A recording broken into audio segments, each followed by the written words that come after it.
lesz.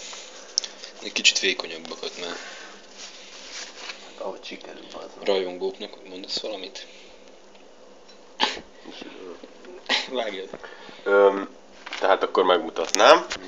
Ezt a terméket lehet rendelni tőlem. Házi készítésű. Kaposvári. Házi készítésű. Kaposvári. Igazi finomság. Pazar. Tehát a disznónak a porcikáit érzem a fogaim között. Csodás. Meg adni bele kóstolót, de nem adok. Ez nem egy olcsó dolog. Még szerintem vágjunk fel. Mutatom, hogy kéne vágni.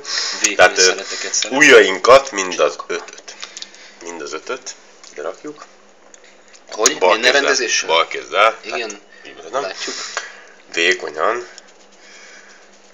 Kis erőből melliszmot használjuk. Itt kicsit megbirizgáljuk az alját, és parancsoljatok. Mutatnám, hogy a végigfut a húsa egy kis zsír, amit többféleképpen lehetne hasznosítani is, de most nem fogjuk.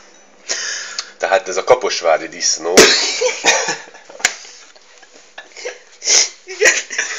Kaposvári.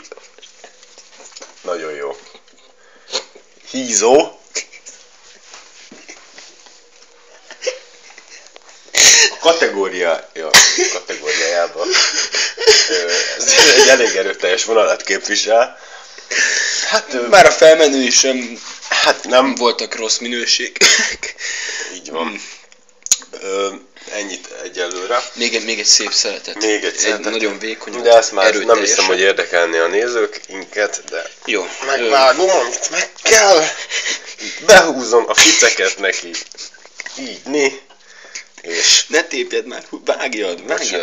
nem hiszem, hogy ezt te fogod nekem megmondani, azért egy kis köcsög, de azért én már itt megtettem, amit meg kellett.